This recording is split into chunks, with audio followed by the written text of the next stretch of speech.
I should be writing 391, I think. Yeah, sure, let's say that. For the week of January 29th. Yes, I know it's not the week of January 29th. But I should be writing. I should be working on my craft. I should be writing. I should be submitting my next draft. But I'm sitting. Hi there, welcome to I Should Be Writing, a podcast for wannabe fiction writers. I'm your host, Mur Lafferty. And yes, I said this is last week's episode, and I know it's not last week, it's this week. Here's what happened. I know I always have an excuse when things go sideways, but I think this is a pretty good excuse. Last week I had a pretty bad migraine for a couple of days, and I got some professional news that pretty much blew my mind. And no, I can't tell you what it is, unfortunately, because I would love to. Seriously, it ruined my brain for a couple of days, literally. And now I'm just trying to get back on the work that's late. So, you're going to get two episodes of I Should Be Writing this week and 2 episodes of Ditch Diggers. But I want to talk a little bit about this week, what I've been up to, and how the mindset goes. Now, first I've been up to, what can I talk about? I've been up to working on an outline and working on some nonfiction requested by a magazine and just trying to clear through email and one-shot projects so I can have my schedule clear for the upcoming busyness. And I realize most of the things I'm working on now I can't tell you. Like, some of them are big special secrets and others are not big special secrets. I just don't know if I'm allowed to tell you or not. And it's best to err on the side of caution. So, I don't know how like everybody else I am. But when I get good news, my first reaction is to be startled. The second reaction is either, no, that can't be me, or, well, if it is me, then clearly this thing is not as cool as I originally thought it would be. The third reaction is closer to what I think it should be, the first reaction, which is, oh my God, yay! But then it sinks down, the fourth reaction being, someone is going to take this away from me. Someone's going to find out that there's been a huge mistake, and they're just going to take it away. And the fifth response, which in grief would be acceptance, for me it's, I am so going to mess this up in some way or another. So I wish I could. It's one of those things where you feel like you see something on TV and you think this is the way things are. I know a lot of parents have this problem where, because parenthood is so wonderful in media, all media we see, that if you ever have a moment of not feeling unconditional love for your kid, or just wishing you could run away, or anything like that, you are a bad parent. If you ever are relieved when a loved one dies, for whatever reason, maybe you're relieved they're not in pain anymore. Maybe you're relieved because they were an absolute jerk to you your entire life. I mean, if you feel relieved when someone dies, you're a monster. There's a lot of things we say, people, this is the correct way to respond to stuff, and other things is not correct, which is untrue. The way you feel is the way you feel. But I still feel weird that my first reaction is not, oh my God, yay! The couple of people I have been able to tell, they do the, oh my God, yay, and I just sit there embarrassed. Like, I don't know. Like, I just started puberty and I'm not sure what to do with all this extra flesh. That's a little weirder of a metaphor than I wanted, but tying this back to writing, Remember that you may have this experience when you get your first sale or your first award nomination, or you get an agent. You might get your first book offer and find something wrong with it. I don't mean like the publisher is not a reputable publisher. I mean that it's, say, your advance is not what you expected it to be, or something like that. And your first response is not hooray, but wait a minute, I don't know how I feel about this. But it's okay. Emotions are okay. We don't let ourselves experience them enough. And I think that's one reason why we might get, we might have mental health issues, because we don't allow ourselves to have honest reactions to things. I'm friends with Ursula Vernon, and she tells me every time she finishes a book, she gets depressed. She doesn't have that feeling of, oh God, it's done. I have created this great thing. It's, well, now it's done, and this is as good as it'll ever be, and I can't fix it, and the thing I've been working on is now over. And she gets depressed. So I've learned whenever she tells me she finishes a book to sympathize, because I know that's how she's feeling. She needs that. But if you're feeling anything, if you're feeling confident, if you're feeling good and confident about something, that's cool too. There's a line from the Garfunkel and Oates song called "You're a Loser," and it's one of my favorite songs of all time. It's basically, it takes my concept of, if you get a rejection, that means you're a working writer, because people who don't get rejections are usually people who are not trying. So, but the line is, I can't talk today. This is why I don't podcast very often. People can't stand genius without an apology. That hits me hard, because I keep thinking, if things ever do go right for me, I just feel all, I don't know how to react. This is weird.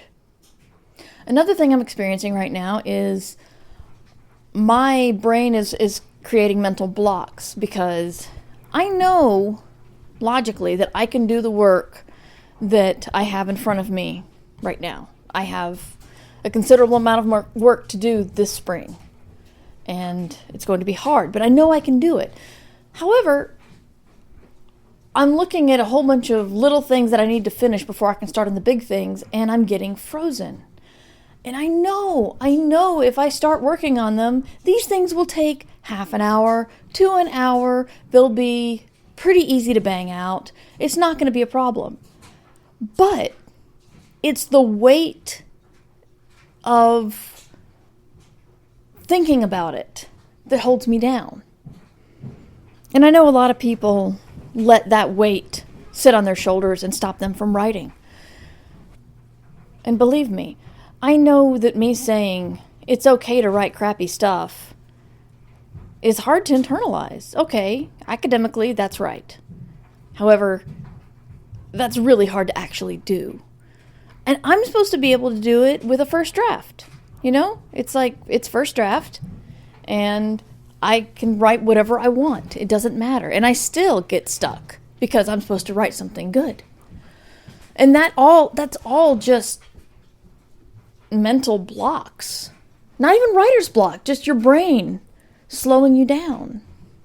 And it makes me sad to think about all the things that I have not done because my brain has slowed me down. The working part of my brain can do the job. I physically can do the job, but the emotions just hold you back.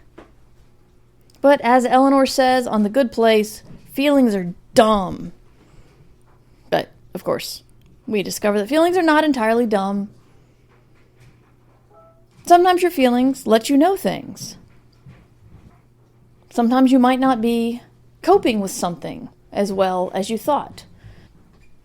I was having nightmares a couple of weeks ago about something that I wasn't even aware was terribly important to me. But when I thought about it, I kind of realized what I'd been mulling over subconsciously, and my brain had been churning through things and had been working it out in these dreams. And, I probably just repressed it in my everyday life and didn't even know I was doing it. So, yeah, feelings are dumb, but it's important to pay attention to them. Why are you sitting there feeling completely roadblocked when you sit down? Is it because you think you're writing crap? Is it because you're not going in the right direction in your story? Is it because you think that since you wrote a book that got unexpectedly good response, that the next time you sit down to write something original, it's going to be absolute crap? And I'm speaking completely hypothetically right now. My internal narrator just looked at the camera and said, she was not speaking hypothetically. I remember Paolo Bacigalupi once told me that his second book was hard because he did so well with The Wind-Up Girl and won awards, and that was his first book. And he didn't know if it was a fluke, if he could do it again. I haven't talked about this in a while, but I'll reiterate here. If you get a disappointment, a rejection, a deal that you thought you had fell through, evisceration at your writers group, I think it's healthiest to give yourself a time limit to feel the petty, terrible feelings that you're going to feel. For me, it is video games and red wine. I sit there and I feel sorry for myself. And I nurse my little wounds. And the next day, I get up and I go back to work. And the same thing has to happen if something good happens. Because you may be focused a lot on stuff, or you may be focused on the new thing, or just be really excited, and other things may leave your brain. So, good news happens. Allow yourself time to celebrate. I like sushi. I like chocolate. Not together. Or a better bottle of red wine than my sorry for myself red wine. It's weird. I know that in this discussion I have gone from emotions that feel wrong to emotions that you need to ignore to emotions that you need to cater to. Really, I think what we need to do is respect how we're feeling and deal with it however works best for you. And if you think it's an overwhelming feeling, then just give yourself a little bit of time to process it. Take time to yourself. Take time with a loved one or a friend. Do what helps you mentally. You need to process this stuff, because if your feelings are just going all the way out of control, that is very hard to write around. And if you need to write to process those feelings, that's cool too, and will probably create some very powerful stuff. Just acknowledge your feelings, and whatever you're feeling is not wrong. The way you cope with your feelings, that's what's wrong. If something makes you angry, that's fine. If you lash out and hurt somebody else because you're angry, that's not fine. That's what I mean by that. If you're sad and want to give yourself a treat that makes you feel better, that's fine. If you drink to the point of blackout, that's not fine. So, feelings are okay. Just pay attention to how you deal with them. Hey, did you know that I Should Be Writing has a sponsor now? I Should Be Writing is supported by Serial Box. It's called the HBO of Reading by National Public Radio. Serial Box brings you gripping stories written by best-selling and award-winning teams of writers with new episodes every week.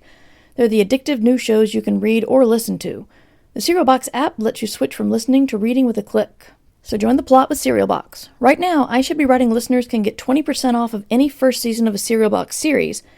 Head over to serialbox.com and enter the promo code WRITING18. 18 are numerals. That's SERIALBOX.com, and the code is WRITING18. And I write for Serial Box, so I really, really want you to go over there and check it out. I wrote on Book Burners. I've been there since season 1, and I think it's pretty awesome. So that's just me. But if you like YA, they've got something for you. If you like romance, they've got something for you. If you like spy, they got something for you. If you like geek girls, I mean, there's a whole bunch of stuff over there. So check it out. That's it for me now, because I gotta go do stuff, and then I gotta download this, and then I have to record another one. My website is at murverse.com, and my email is mightymur@gmail.com. I'm on Twitter at mightymur. You can buy 6 Wakes and I Should Be Writing. They're both out in bookstores and online. 6 Wakes is my murder mystery in space that is nominated for the Philip K. Dick Award, and I Should Be Writing is the book that goes along with this podcast, and I highly recommend it because it's got some stuff that I say in here and some other stuff too, and it's also a workbook with exercises and the like. It is awards season, so if you are an award voting person, consider I Should Be Writing or 6 Wakes or the Ditch Diggers podcast I did with Matt for Fancast, or Escape Pod for Best Semi-Prozine. I do a lot of stuff, and it's award season, so one must shill one's stuff. But all in all, I gotta remember my main focus is the words, because I should be writing and so should you. I'll see you next time. Remember, you can support the show at patreon.com/mightymur. I Should Be Writing's theme music provided by John Anelio. You can find more about him at johnanelio.com. This podcast is distributed under a Creative Commons Attribution Share-alike license.